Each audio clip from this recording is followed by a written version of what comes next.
Hello and welcome back everyone to our continuing adventures in the Let's Defend platform. You'll probably notice a few things different as I try to adjust to this. So yes, this is indeed my face. And you'll see some of the background of the home office.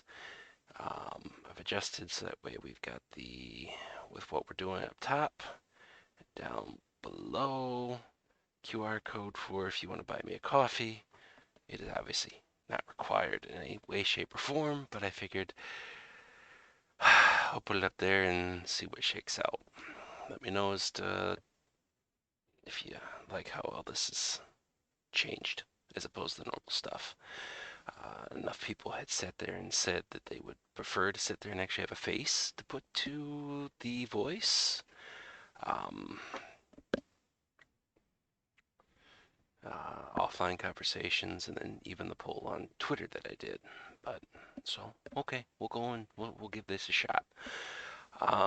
So we are continuing in the incident responder aspect of Let's Defend today. Continuing in sequence for the last video. So this is later on in September 4th, 2021. Oh yeah, happy 2022 everybody. Hopefully be better than I really can't say that it was terrible 2021, but hopefully the Rona stuff ends. Anyways, getting more back to this stuff. So we are dealing with a medium alert for September 4th, 2021, 2:30 p.m. Event ID is 102. SOC154 service configuration file changed by non-admin user. And type is generic. So we are dealing with the Brian system. It looks like what? EDR action allowed.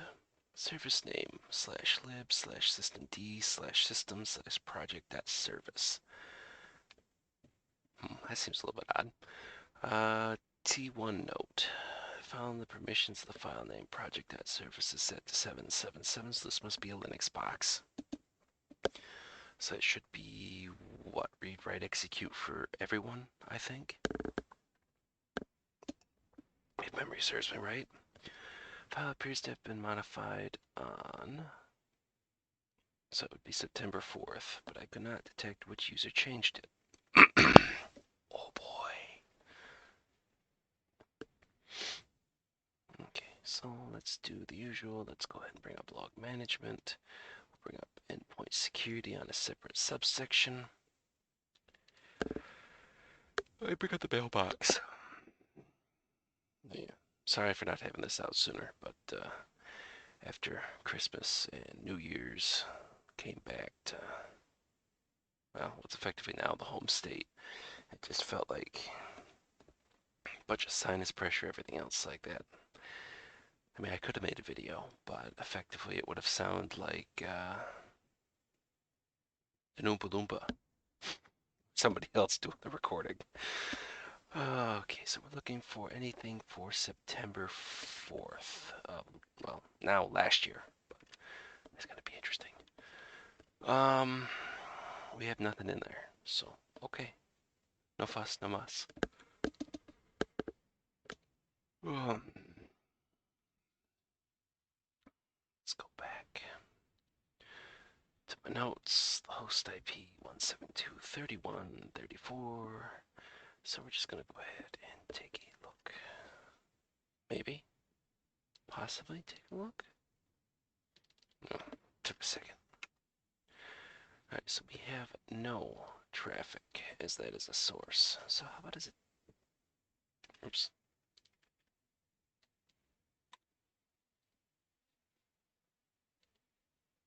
No, nothing either which way.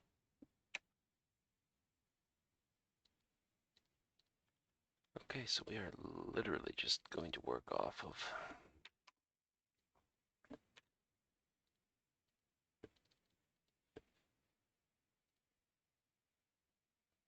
endpoint security then.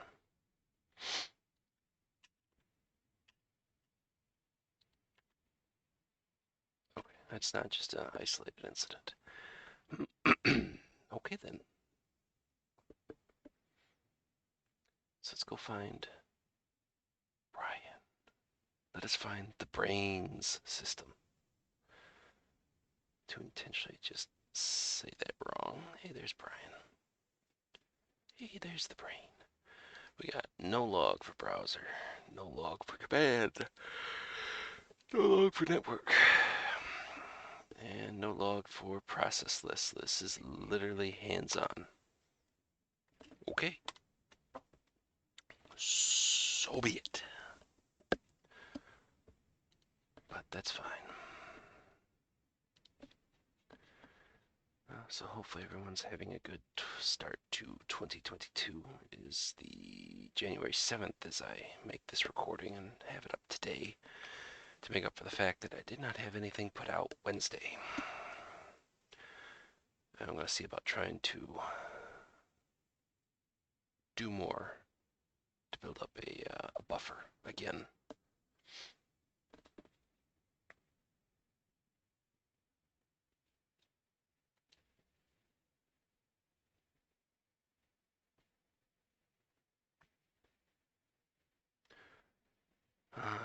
Okay, so the first thing we're going to want to do, since this is an escalation from T1 to T2, is actually verify that it is something messed up.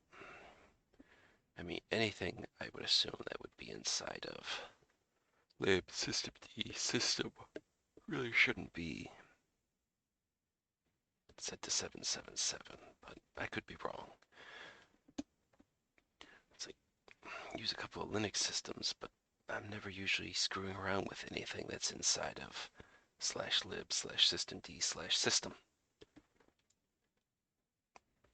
I look at it much like the system32 folder on Windows. You only screw around with that if you've really got some sort of serious reason to. And in most cases, I do not. Okay, so here is our full screen. We're just going to go ahead and extend this a couple hours. I'll just make sure to kill it beforehand so I don't run up the bill for these guys. So we might take a look at that project.service. Oh, what is it? System CTL with the systemd stuff. It would be what? Project.service? Project.service. Loaded. Loaded. Enabled vendor preset. Enabled. Active. Failed. Result. Exit code. Sense. Today. Due to insufficient permissions. Huh. Actually, I wonder. What if we just do project? Code exited status 127. Yeah, same exact thing. Okay, so you can either do it the full thing, so project.service, or apparently we can just do it as project. Okay, I'm learning something new every day.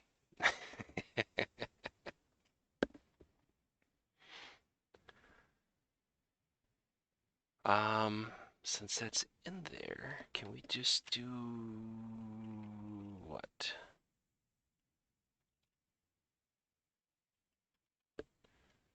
I think that's the switches. So lib, what I say, lib systemd system.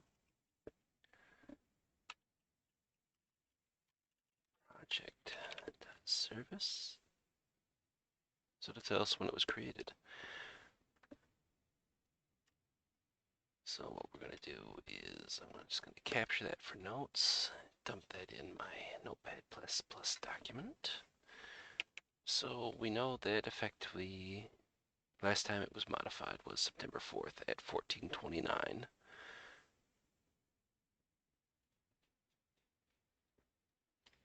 So we know the when.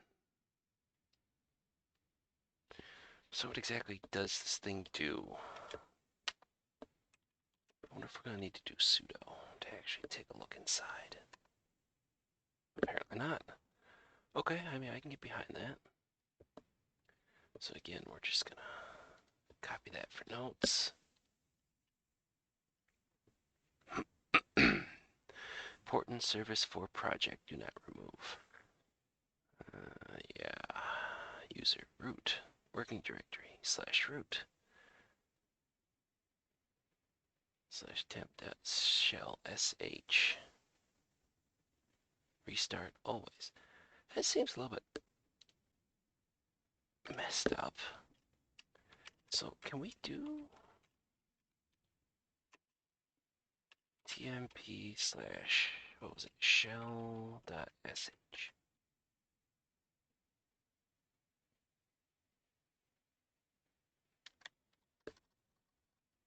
What's in temp?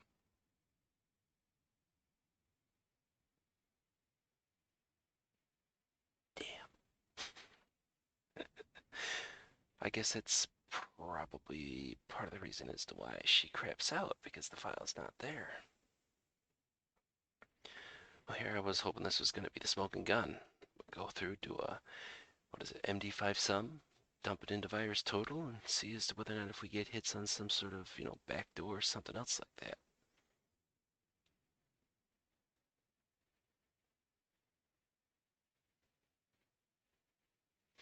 So basically, as soon as it starts, it should have kicked off.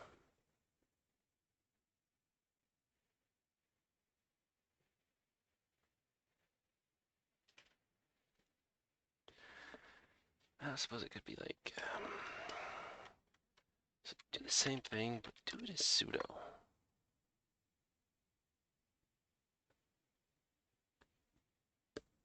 Yeah, there is no sh file in there, even running as root. Oh well.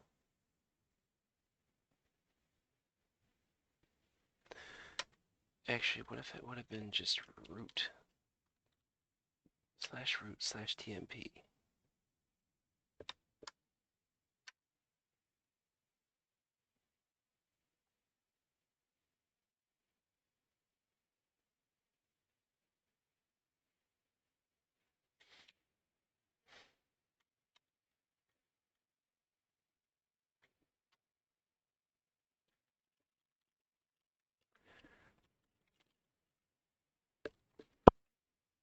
There's something else for September 4th.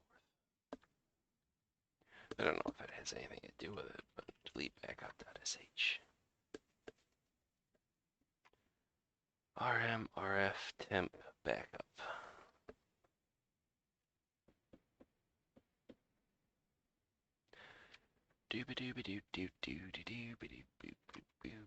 Okay.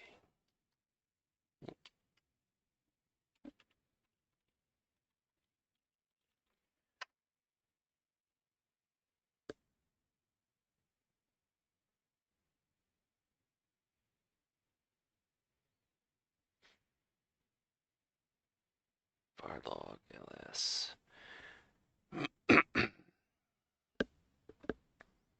Try to sit there and take the contents of etc password to optexf. Hey, look at that.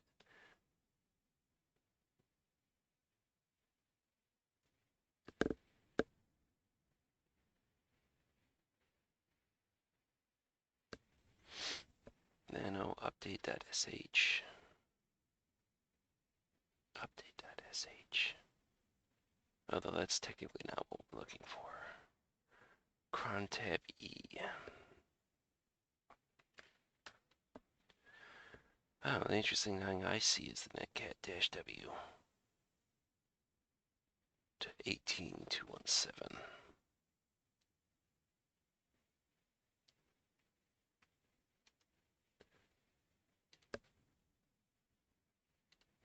So is this anything that's got like threat intel attached to it?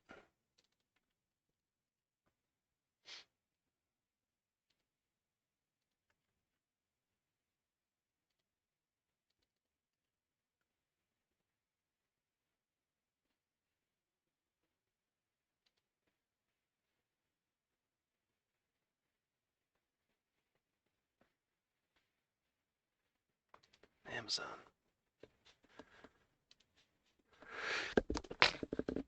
Excuse me. Tried to sit there and pause the recording, just not fast enough.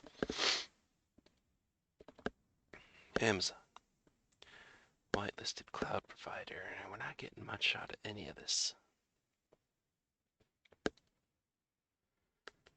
Okay, so it looks like that's a no-go. Oh well.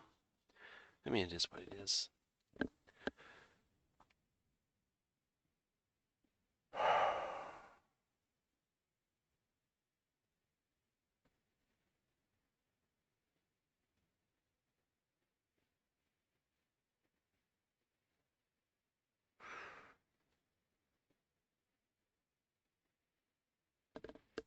Let's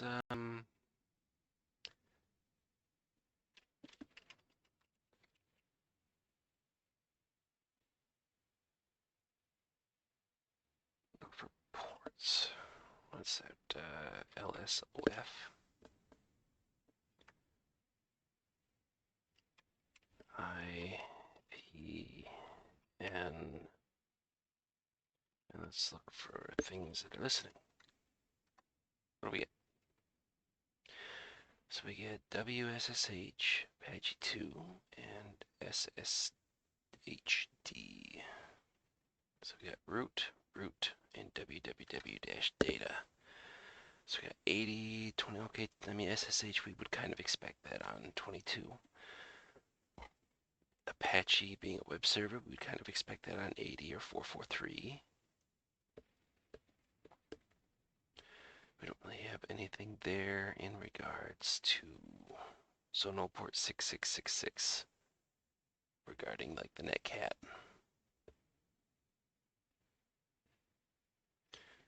I should list the name of the services and the ports.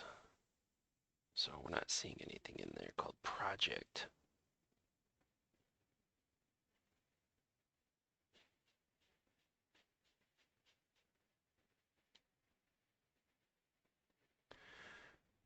But we are running Apache by the looks of it. Yes. As to how that looks, so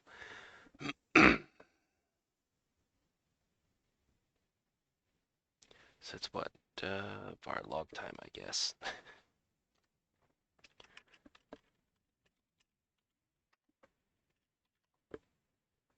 Okay, we got the usual, so we got the dot ones added too.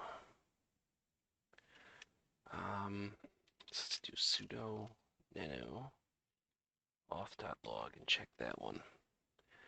That is all stuff for today, so that is not going to help us. So we're going to exit out. We're going to do sudo auth log 1. That's September 19th, and then today, what we're looking for stuff specifically centered around.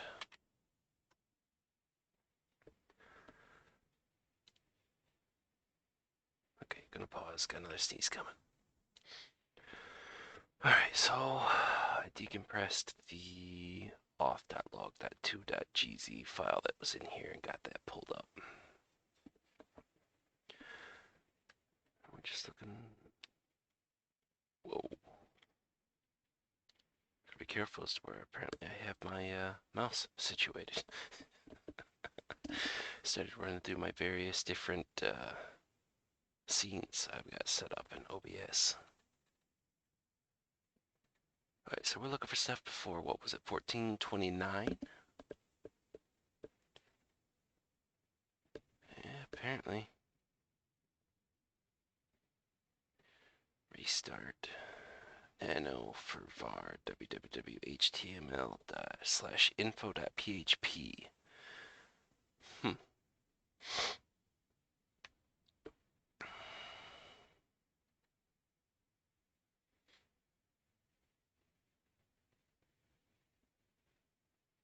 It wouldn't be the first time something's been screwed up in PHP.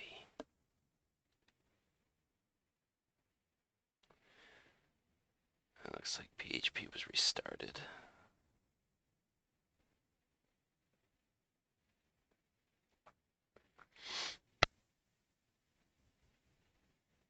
Oh, there we go. So 1432. Restart project.service.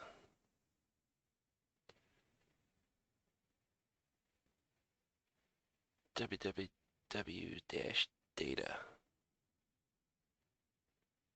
Working directory var www.html command list.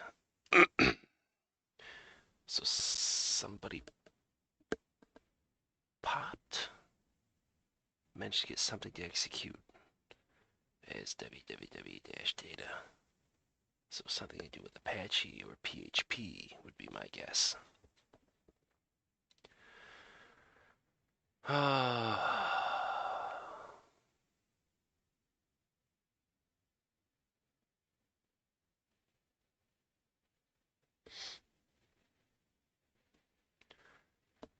So when was that list fired off?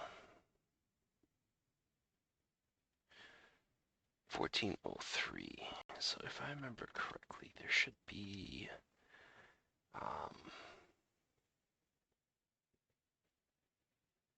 Apache.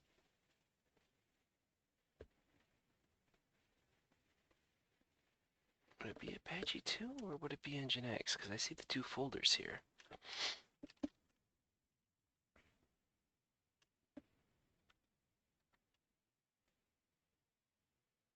Really?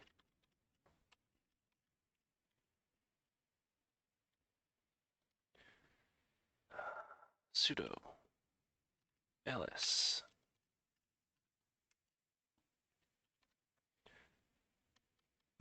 apach e2.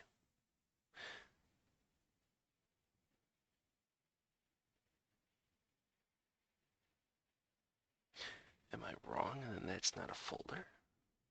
I mean, it very well could be, but it's blue like everything else.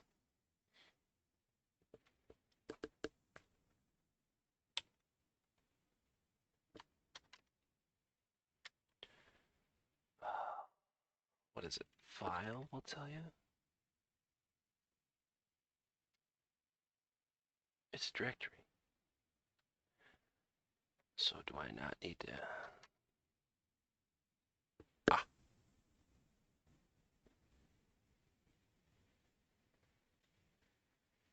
We have access, error, and other.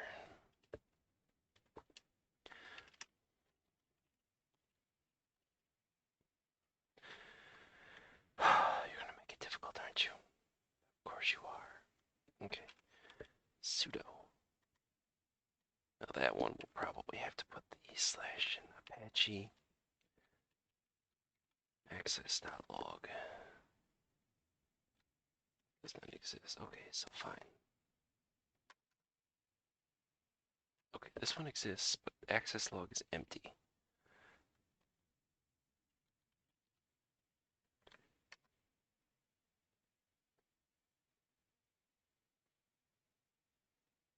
There's only normal operators, so there's nothing there that's worth a... Well, I guess if this ends up being a bust, we try Nginx next. Which looks like this is a bust. Okay then. Can I get into Nginx, not Nginx? Oh, I can. Access log 1, error log 1.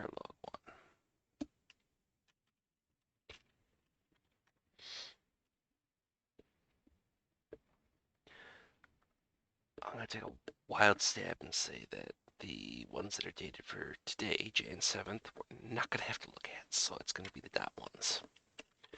Sudo. Yeah, I just rather do it, access.log.1. We got a bunch of stuff in September 4th. Okay.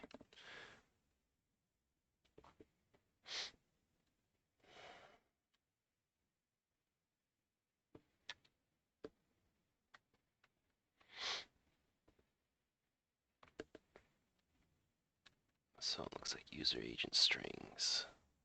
Hey look, somebody's running nmap. 18217.124.122, which is the Amazon IP that we picked up previously that was trying to sit there and do netcat back to. 200, 200, 404, 404, W fuzz. So let me guess, I'm going to assume that's going to be a web directory fuzzing tool, web-based fuzzer.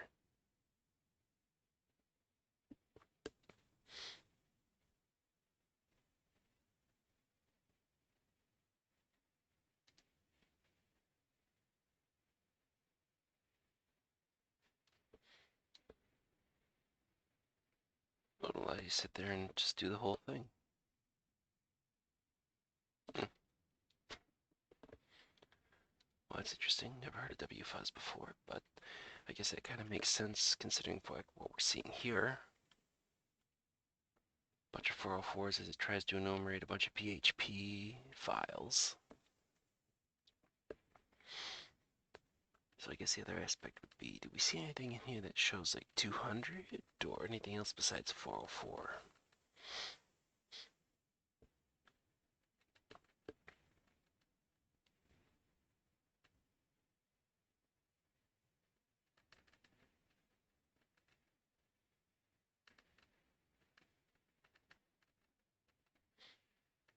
Good Lord.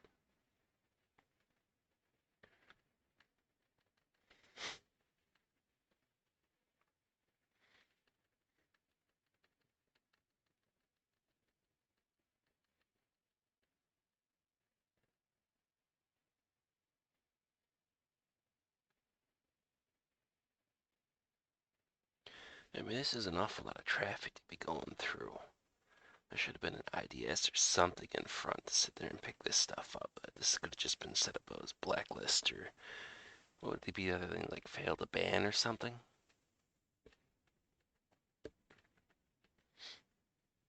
Or at the very least, slow it way the hell down.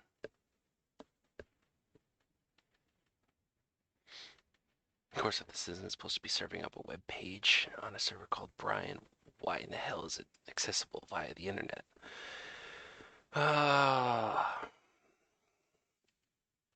Apparently, the InfoSec team is going to have to go find the architecture team and start ripping them a new one.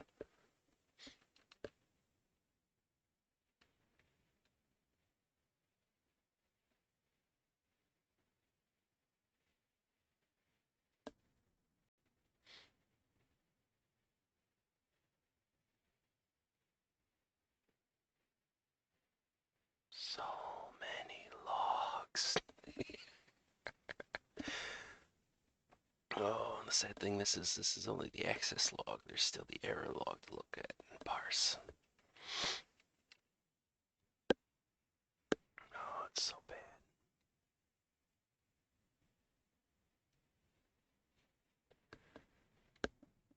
At the very least, sit there and figure out. Well, this thing seems to be fairly determined, so blocking this IP would probably be the first step that would be good.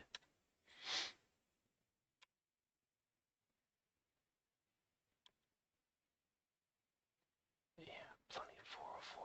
Well, thankfully we're down to the P's, starting at the A's. So, I mean, alphabetically, we gotta be getting near the end of this nightmare, maybe.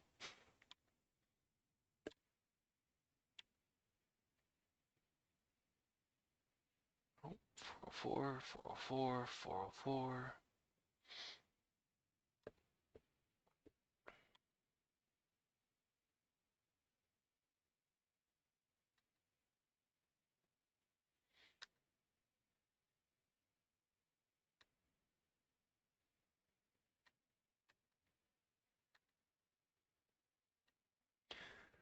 Oh, the oh so fun part. Sifting through logs.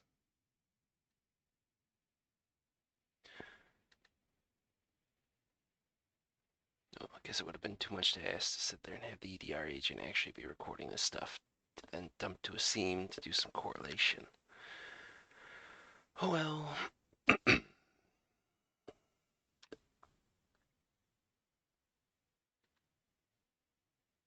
Yeah, this organization needs to sit there and rethink their architecture strategy.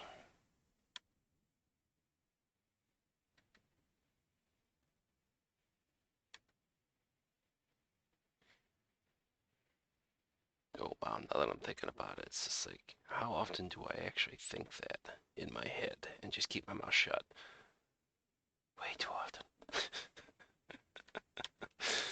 Oh, cripe. Alright.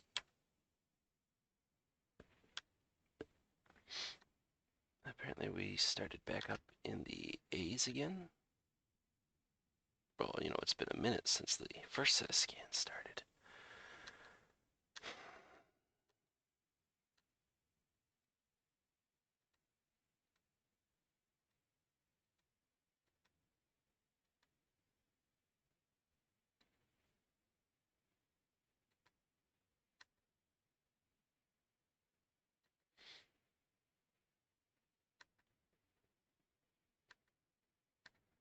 Loads and loads of 404s. Still. Ooh. Slash xxx.php. Brian's been a naughty boy. Except it's 404. Like just about everything that's been through here thus far. Hello.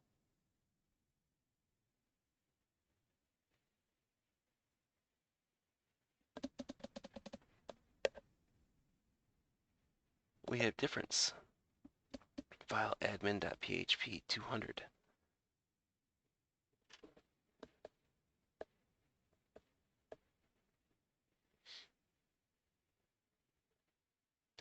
And we get a 405 as opposed to 404. And it's switched from wfuzz to curl.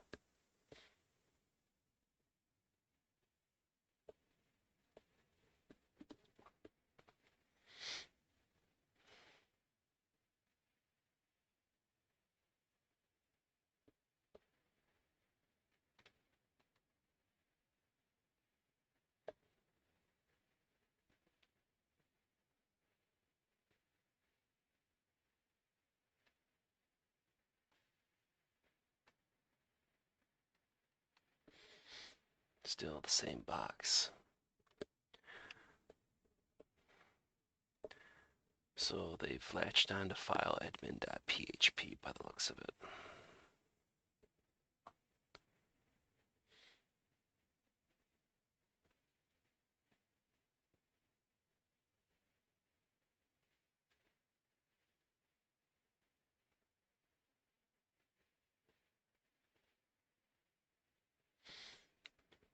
Yeah. And we have web shell. The file was changed 1429. This is 1329, so that's an hour before. So they abused apparently file admin.php to put web shell.php, and it looks like they're utilizing that.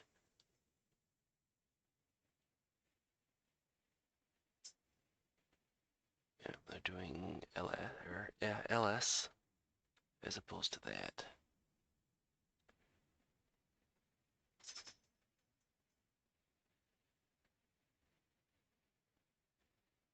And we're back to the same thing.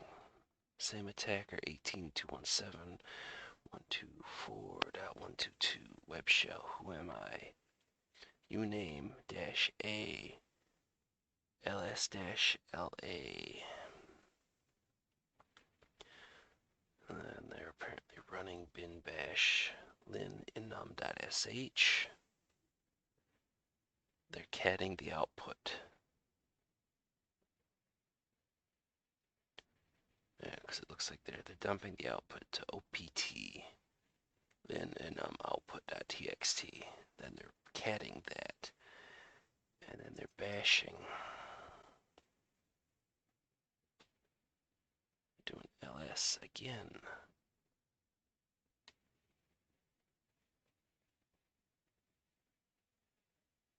ls-la again with the Linux enum.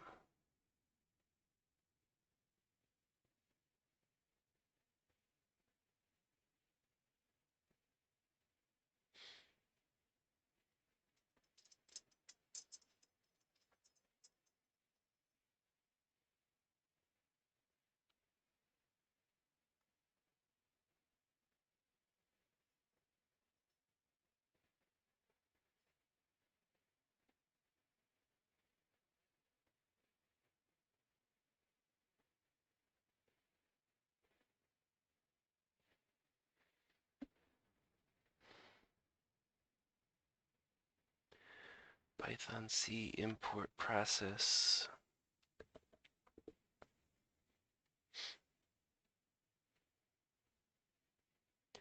Perl.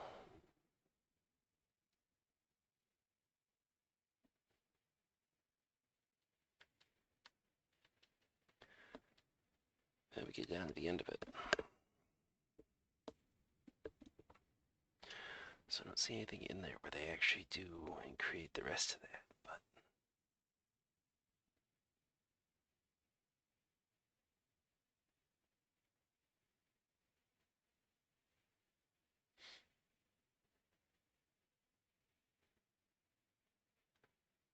but I'm assuming that's going to be a Perl reverse shell.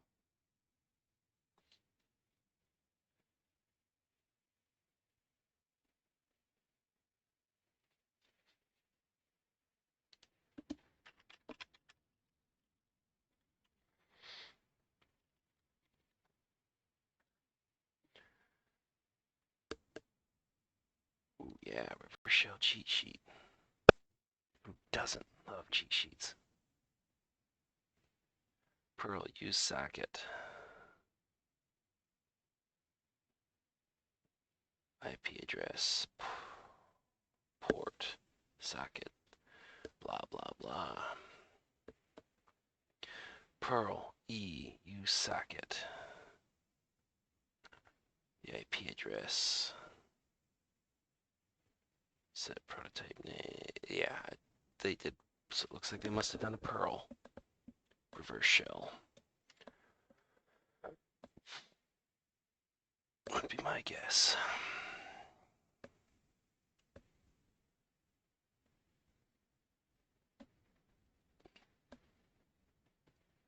Because it looks like they tried bash as well, so is there... Yeah. So apparently they started working their way down the pentest monkey cheat sheet, I guess. Okay, so...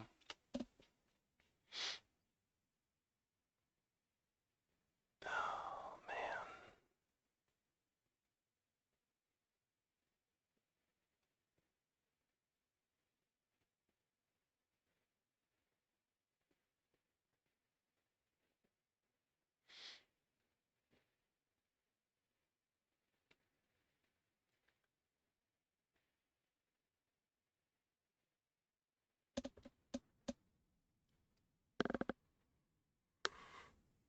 Oh. So let's see. By the user agent, we've seen nmap and we've seen wfuzz. And it looks like by the result of wfuzz, they found file admin. So let's do var log nginx access.log.1.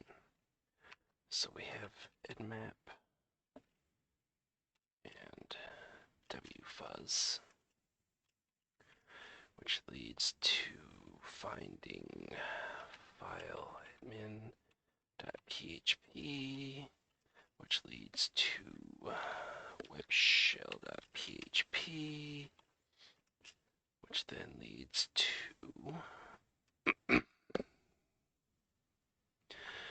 I'm just going to put down the reverse shell cheat sheet. But looks like what? Bash reverse shell failed. And then what was it? Python? Yeah, I'm going to say Python reverse shell failed, which then linked to Perl reverse shell success question mark. I mean, that's what it looks like according to the logs that are there.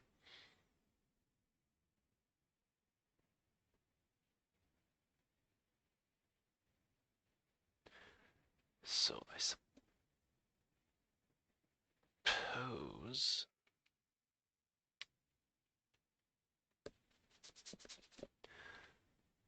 well, I have to honestly imagine that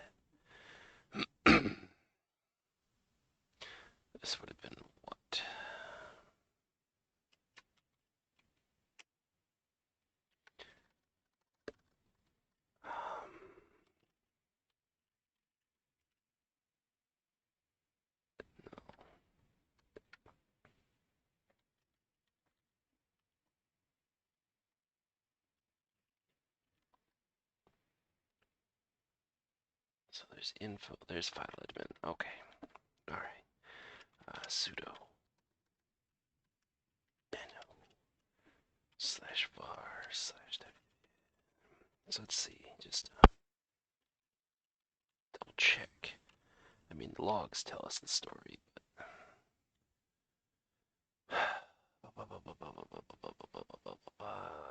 file upload. This feature is for authorized users only. Please do not use it for malicious purposes. Malicious purpose. Oh, you poor naive. That's it? Yes. Okay. So I think that's kind of verifies that sucker there.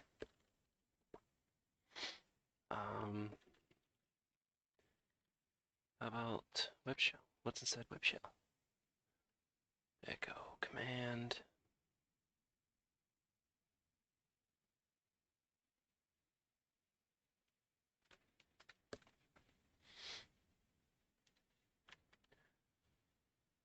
Okay, I honestly just want to know. So if I take this and open up just normal notepad, I paste all that good stuff in there. So I end up with a body, everything else like that. And I just save that.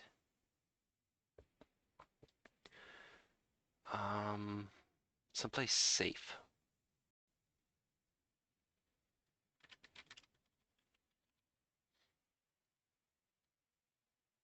We'll do it in the samples folder because I think that's excluded from AV. And we go back and we go to virus total and we say, hey, virus total. I have something for you that I would like to check. 3 months ago, let's get something more up to date.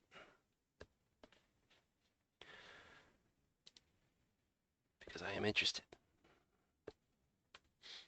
That means something that simple still.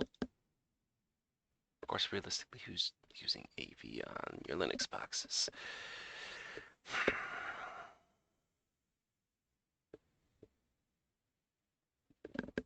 So 6 out of 58 for something incredibly simple. So I guess had there been AV on here, as long as it would have been, I don't know what uses Icarus, but if it had been Kaspersky, we would have gotten a hit. Our boy Nod would have gotten a hit.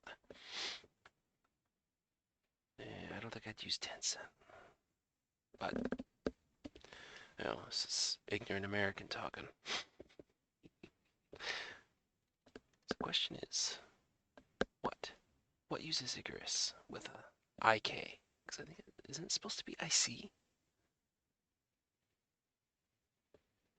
It's a bus manufacturer. Don't think a bus is gonna help on this one. Oh, there we go. Hey, really?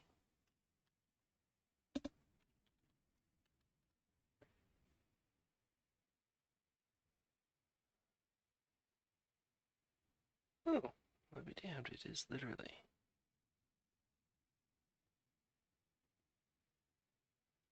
No, I always wondered.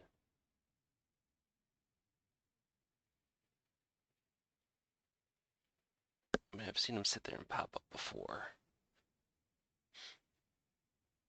Virus Bulletin 100. Let's see, so we got Deutsch. So what, this is going to be German?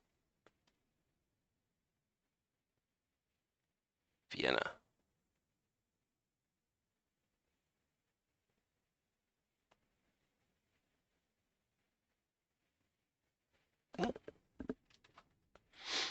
No, just one of those interesting aspects.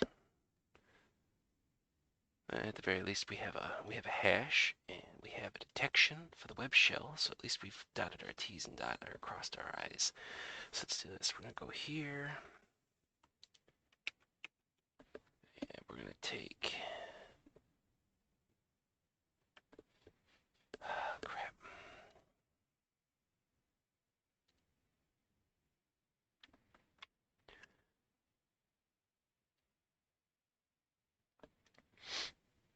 Okay, so I guess even your Linux boxes should have something.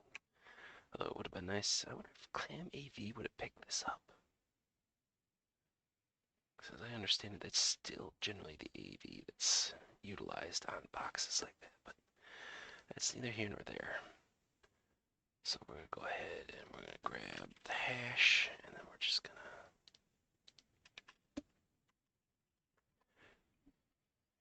grab the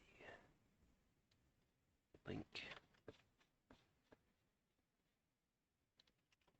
Alright, we have notes. So at the very least, maybe we can go back to management and be like, hey, or the architects, and be like, hey, please see about putting AV on your boxes. All of the boxes. Every single box.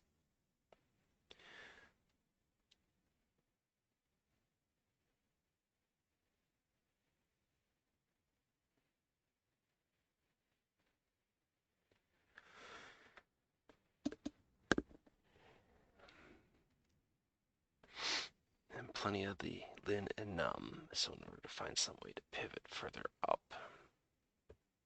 from the access log.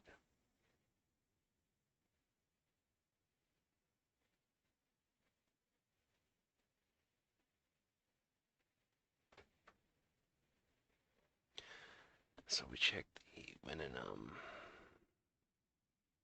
not win and but we check the root bash history.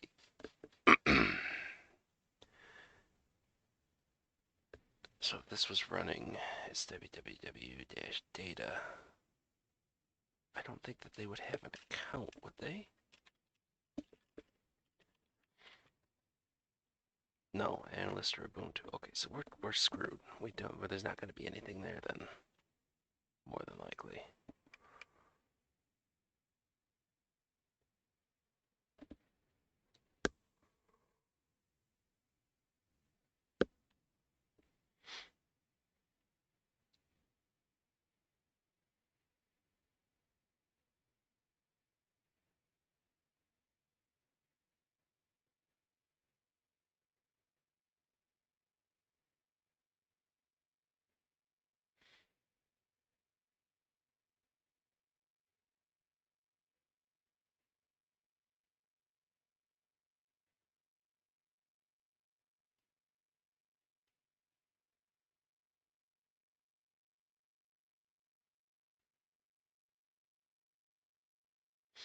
And we had to check temp.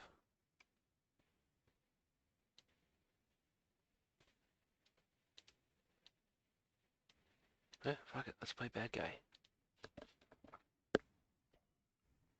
Since they ran the linenum, so where's the... I'm looking it up off screen.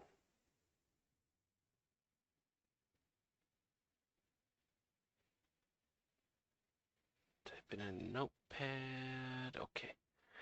Okay. Let's see if this works.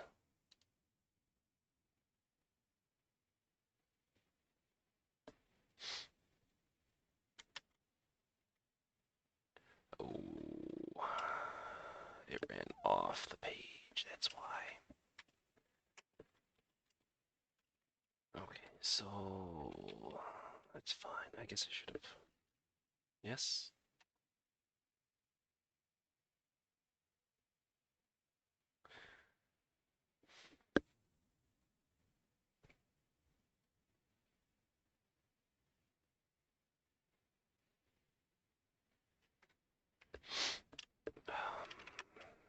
Okay, let's try going to 10.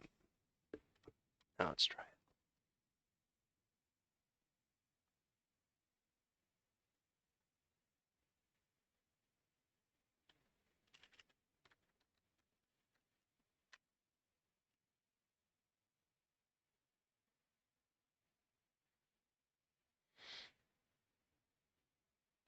Should have probably just saved the output. Okay, I guess we'll do this again. This time I'll save it out.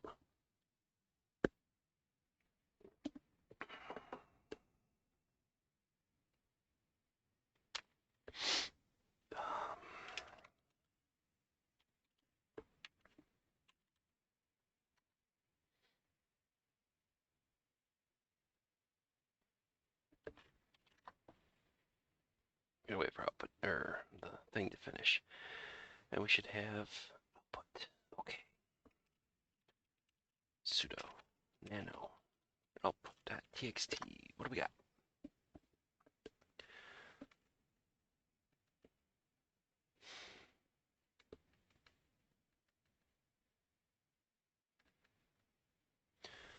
So we got username.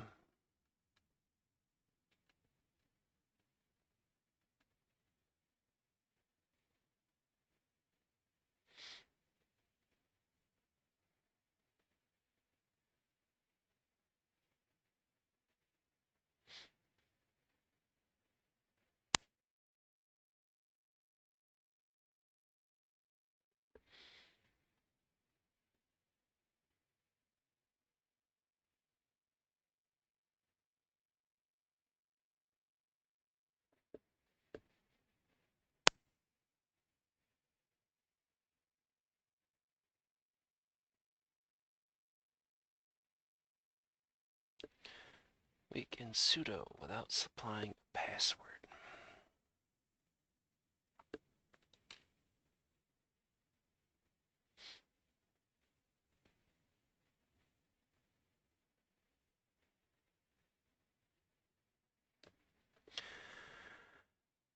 Really?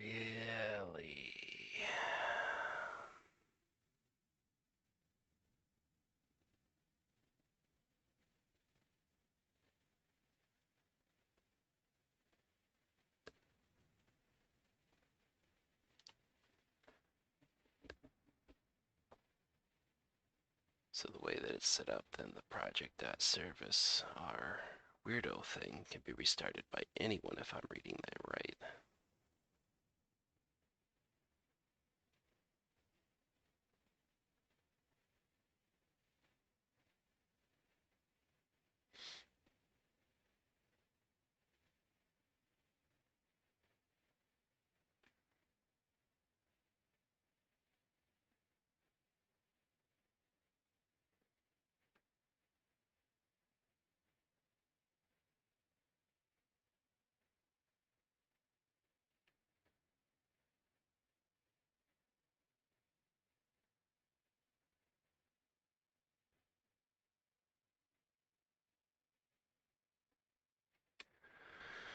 Oh, crap.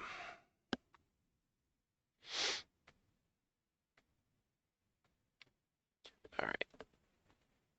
I think that's pretty bad. So it can be restarted. And we're not prompted for any password, which makes sense. I mean, it works for ease of access. At the same time, it's also terrible because of ease of access. Um, and let's. All right, I gotta pause. Okay, so we're reading through. Apparently, there is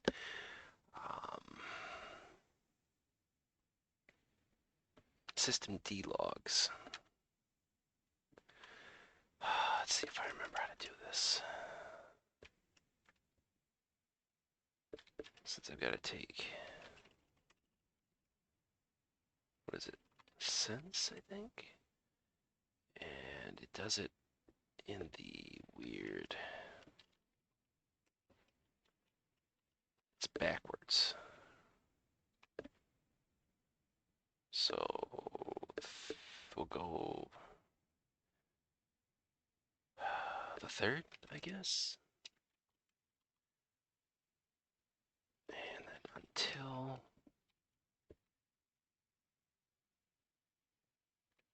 I guess the following day, if I'm doing this right.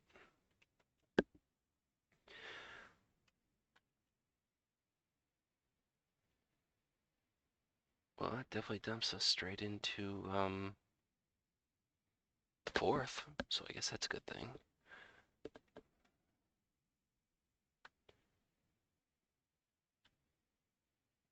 Since all that stuff was dumped to temp.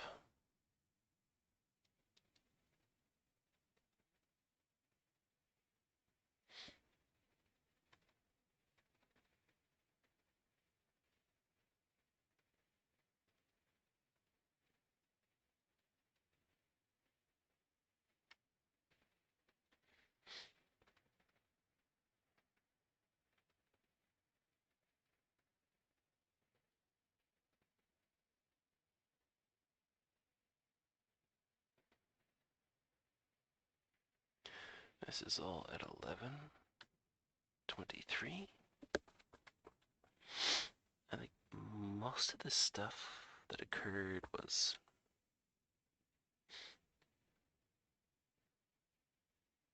most of it was what, well, if LS showed for the project service was 1429, so sometime between 1329 and 1429. Here's something that's gonna boil your brain. What if the timing's off?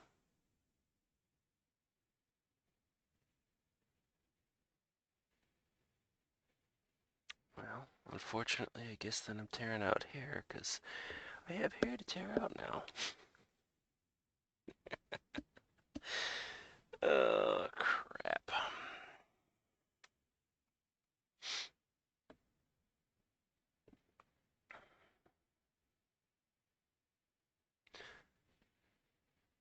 Command list.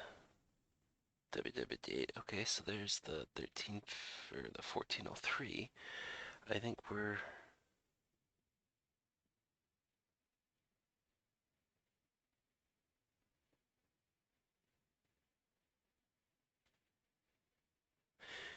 okay.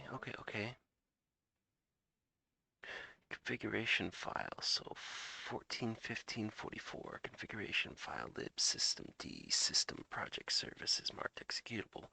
Please remove executable permission bits. Proceeding anyways. Marked world writable.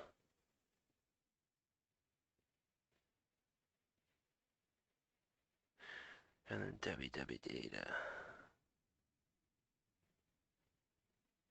Restart project service. And it looks like it just restarts.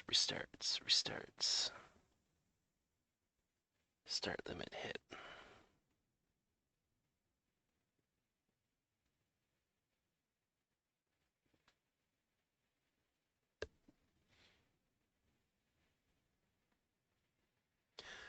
So what user www-data did as sudoing to answer the question of who touched this? Although realistically it was an attacker from 18.217. Was it 124.122? Oh, yeah, that's what it looks like. Wait.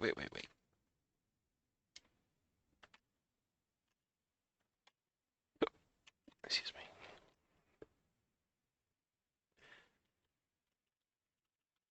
Can I grip?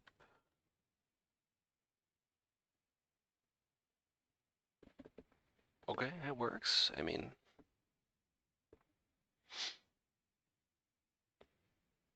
marked world writable, and then it's the same stuff we were just looking at. Okay.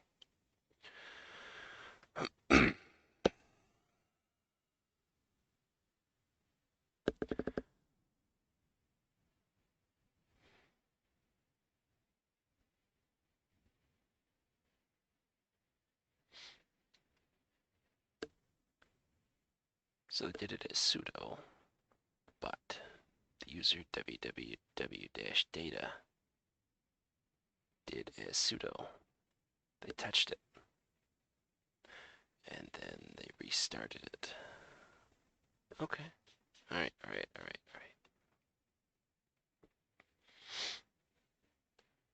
That would kick off. It would execute the /tmp/shell.sh. They'd get the reverse, and then go from there.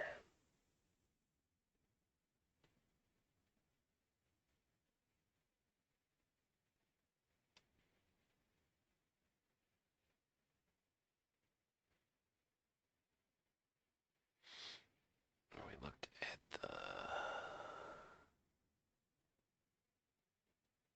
the history for, yeah, because that would be where we found the the entry earlier for the netcat, and then the 18.217.124.122, and then the port 6666.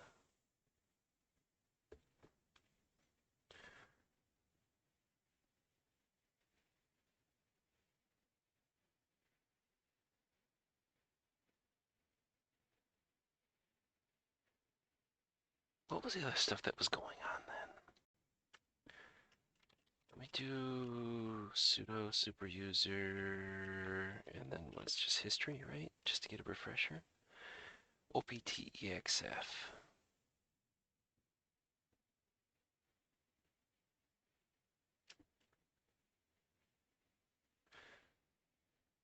I wonder if that still exists.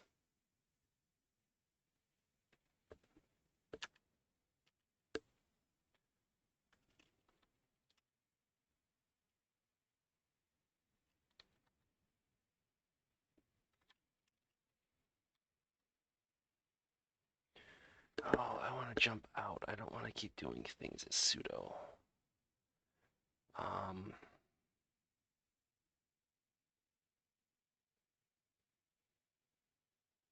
Screw it. I mean, we restart the system and it all goes back to normal anyways, so it's not like I can really screw anything up. Well, no more than what it's already screwed up. So we want OPT. We want a list. We have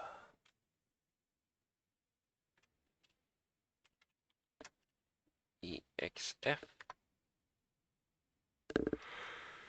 Yeah, it definitely looks like the contents of password and shadow.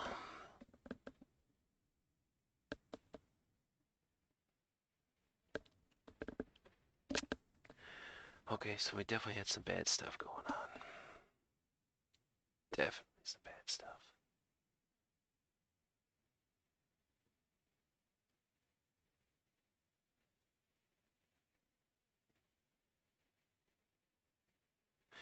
Oh wait, wasn't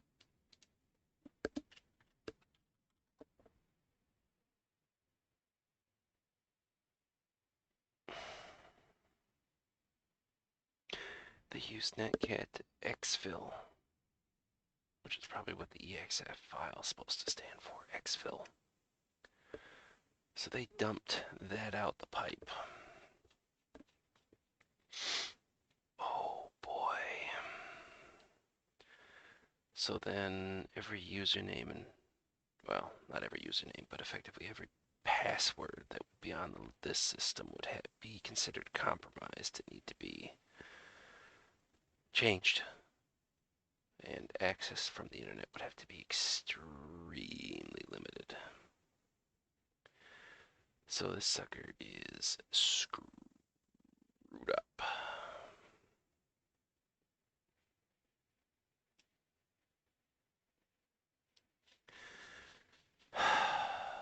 Okay. Alright, so let's just go ahead and do this. We're gonna do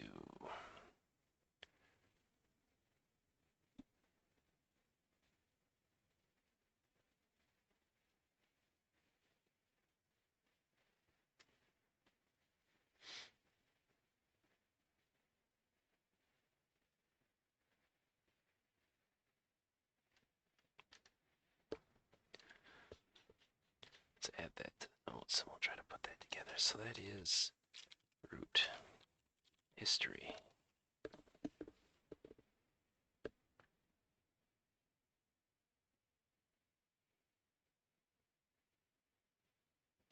So if we go, they did make the SSL directory. There's the update. So if we go nano update.sh,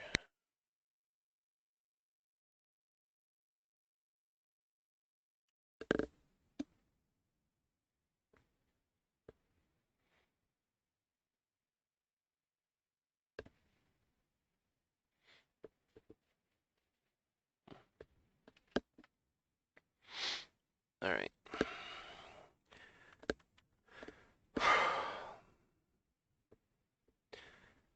So effectively, we've got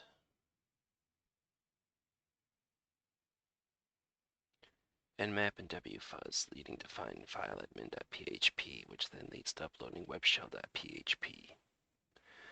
They go through try bash reverse shell, that fails. Python reverse shell, that fails. The Perl reverse shell seems to succeed. They get into the system. They run the lin enum script, review the stuff, see that they can go through and restart without a password. So they go through and adjust the project.service to include the temp shell. They'd write out the temp shell. So as soon as the system's restarted, anything else like that, boom, that stuff goes away.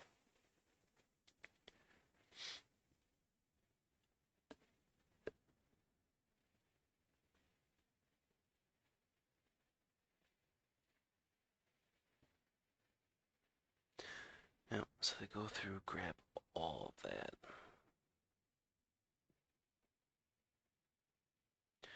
Password file, a shadow file.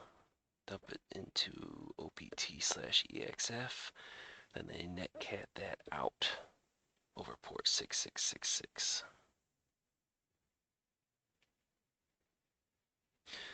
So a little bit of brute force, and they'll be able to sit there and break stuff. So they set up persistence, although it seems like kind of crappy persistence. Well, I mean, the web shell's still there, so they can just dump the rest of that stuff still back in there. Recreate the tmp/shell.sh. Okay. Alright. I think I've got it. We consider it compromised, so we want to get it contained. Although realistically, if it was contained properly, I shouldn't have access anymore, but I guess not unless the DFIR machine would be considered all right to continue operation on. Okay. Let's move forward. We ready to grab this and move? I think we are. Take ownership.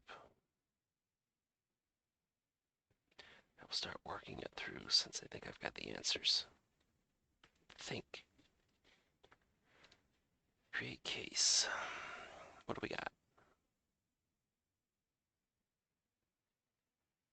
Start playbook. Connect the machine. We did that already. We verified that it is a appropriate escalation after digging through. This is a true positive. Let's work through the flow. Root cause would have been the... Do we really want to claim it's because the file admin was included? Or do we want to actually go a step further back and say, well, because System Brian was given direct internet access.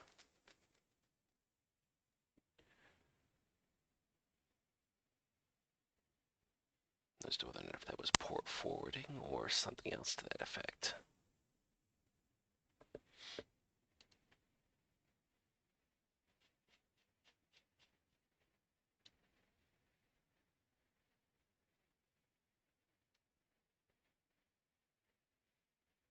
It's not supply chain. It's not a valid account. It's not a phishing. This is always the part that I have difficulty with. Initial access. I'm assuming it's going to be exploit public-facing application. Because that file admin.php was there.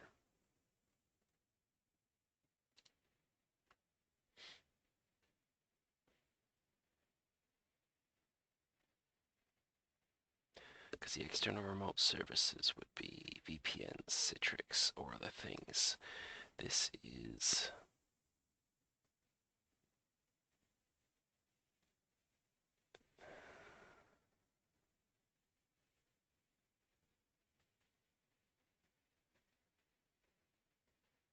Oh, here we go. These applications are often websites. Yeah, well, somebody left a PHP file in there, so it's I think that's what we're going to go with. I'm going to say exploit public-facing application.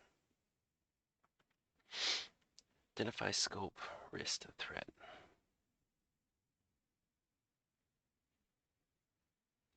Identify the method of attack and systems used. The Brian system. File admin.php is the threat. Origin, internal or external, because it was coming from Amazon IP address. Were credentials compromised? Well, considering the fact that they put together password in shadow and then exfilled it, yes. Sensitive data at risk. Well, considering the fact that somebody has a web shell and can then basically just recreate and have a full-on shell to the box, I'd say anything that's there would be considered. Is there brand reputation impact? I'll have to have a better idea as to what Brian does, but effectively, I mean, if they can gain web shell and can basically gain full-on, root access to the box, it could be used to basically then attack other things, and then we're having to explain why a box in our organization is attacking another organization. So summarize the risk threat. We're going to say high. Persistence.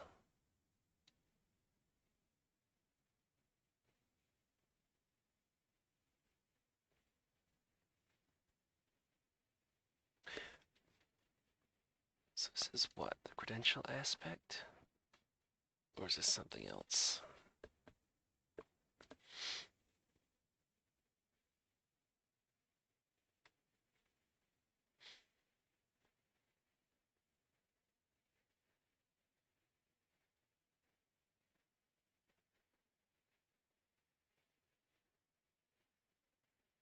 I mean, one of the things that they did run was the cron job, right?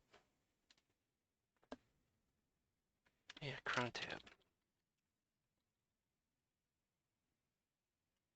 Restart Nginx. At reboot, run the update.sh.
Create or modify system process, boot, or login, auto start execution.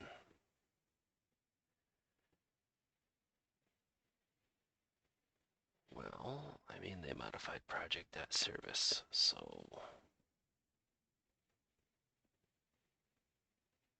which is always supposed to come back up.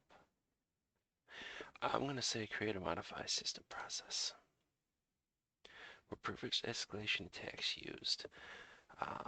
Yeah, because they were able to sit there and go from www-data with everything through there to be able to sudo without a password to that directory to screw with project.service. So yes, utilizing the linenum. What technique was used in the credential access attack?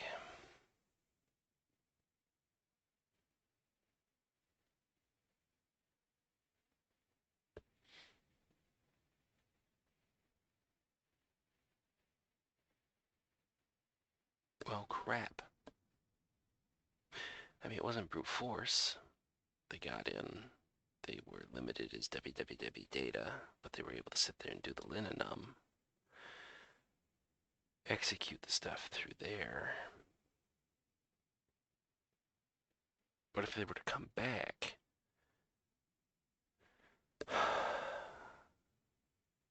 let's just say OS credential dumping. That may be wrong. How do they define it?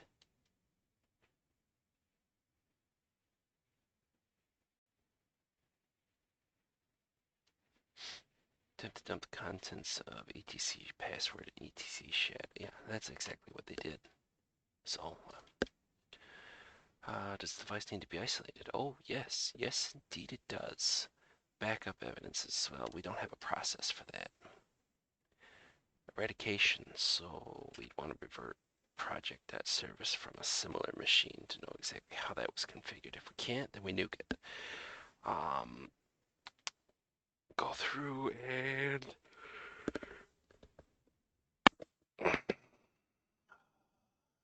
put something in front of file admin.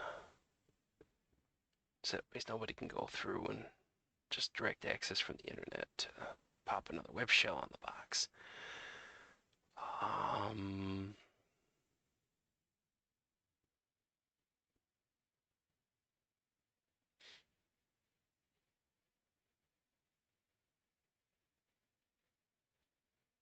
Yeah, the sudo thing too. Fixing where that stuff's put in there to not have you prompt for password. Recovery would be the whole thing of back to the aspect of, okay, can we go through and do and revert project.service from a similar machine if it's even actually needed. Because I should probably pop up or run one of my Linux boxes that are running systemd and take a look to see as to whether or not if there is a project.service.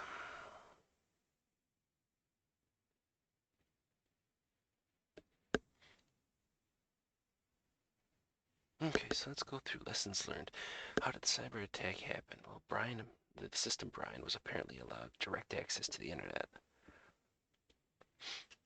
Besides the failure for firewall, anything else like that, the file admin.php was left on the box to allow, or which allowed the dropping of a web shell,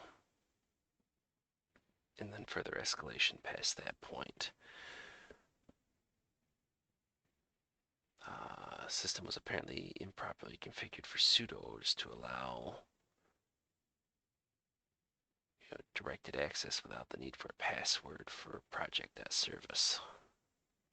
No AV on the system in order to potentially catch the uploading and execution of a web shell. Although, as what we saw previously with looking through virus total, I mean, unless they had only a handful of engines, they would have been missed. How did staff or management perform in dealing with the incident? So we got to go back to our level 1. They found that the permission on the file named project.service is set to 777. The file appears to be modified, but could not detect which user changed it. I mean, it wasn't a false positive, and they did set it up to the point of that being the way that it kind of needs to be and properly escalated. They gave us the time frame and what they were able to determine, so yeah, I'd say they did good. What would staff and management do differently next time similar incident occurs?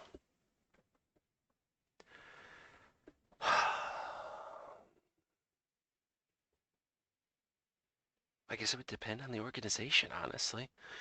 I mean, if they sit there and find something weird like that, some sort of modification of stuff inside the systemd/system folder, so some sort of tripwire or something else like that put in there, modifications happen, maybe isolate the machine sooner, as opposed to having you kick it to the incident responder. Although that's kind of what we're here to make the determination and then actually do, so I don't know. I'm not entirely sure as to what the level 1 could have done more, or better, or more succinctly, anything else like that. Oh, then the big one. What corrective actions can prevent similar incidents in the future? Uh,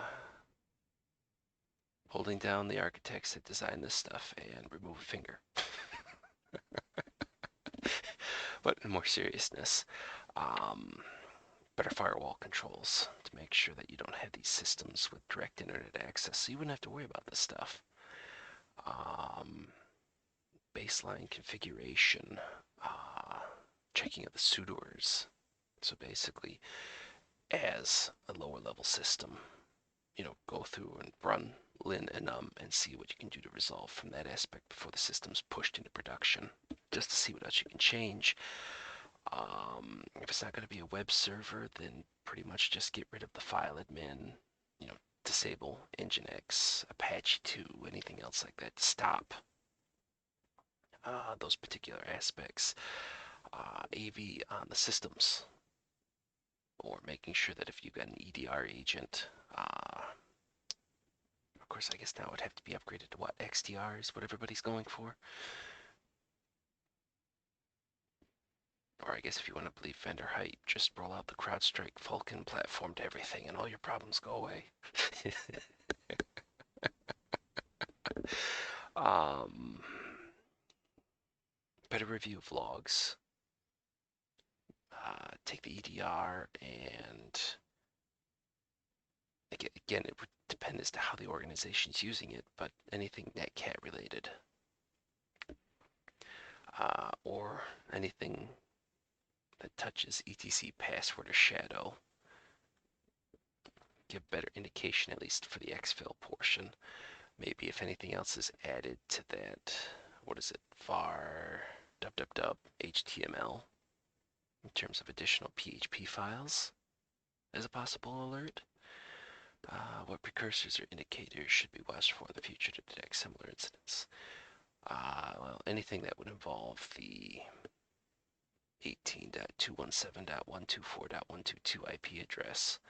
Although, effectively, if it's somebody that has resources, I would effectively just consider that one permanently burned and switch out to something else to be coming in from.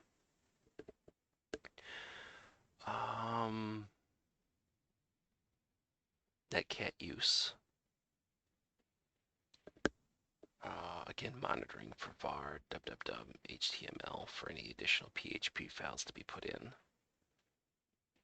And anything that effectively would touch password and shadow in the etc folder would be my guess.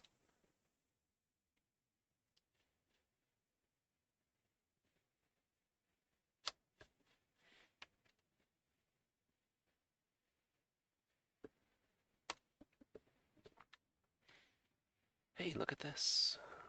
Since I've got to build this out, so this is our, back here, this is our attacker IP.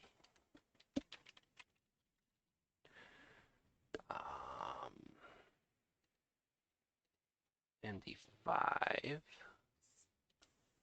Okay, sorry about that. Have house guests for some other stuff that's going on, and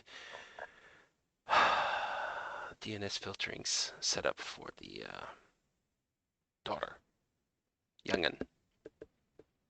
And it's apparently making it difficult for them to be able to go through and do their work stuff. So, anyways, so what's the next aspect? I need the MD5 for the web shell. So I guess effectively, if we have, well, as long as EDR can block execution or creation of files, that would be something else we could trigger on. So it was what? Web shell.php.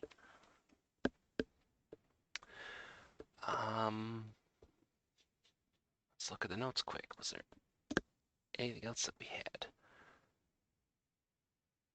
We got the IP, the web shell.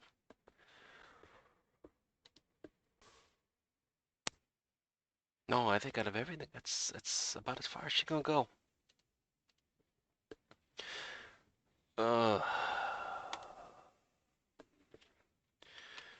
JP.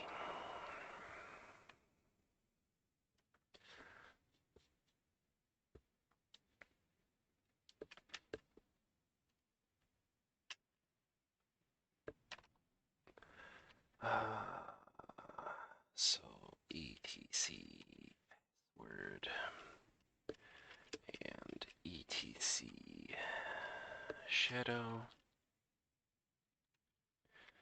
exfilled from the system.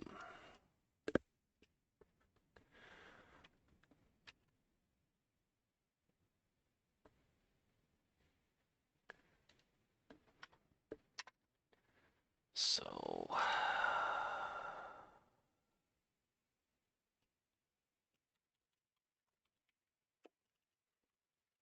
using sudo was able to modify.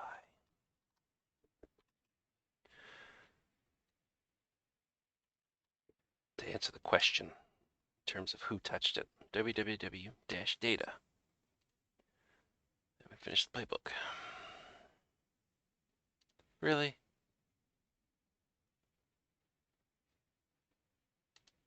Contains a dangerous URL.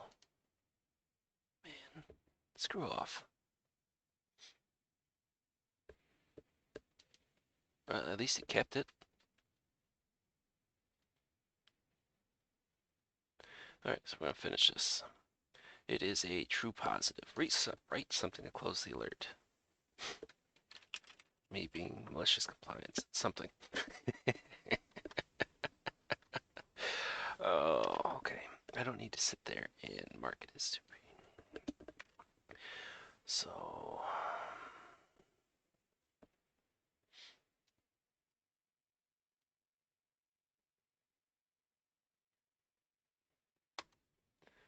yeah, basically do the write-up for the incident. Definitely sit there, at least sharing the notes in terms of, yeah, remove a finger from the architect. I know, it's barbaric, but there are times that,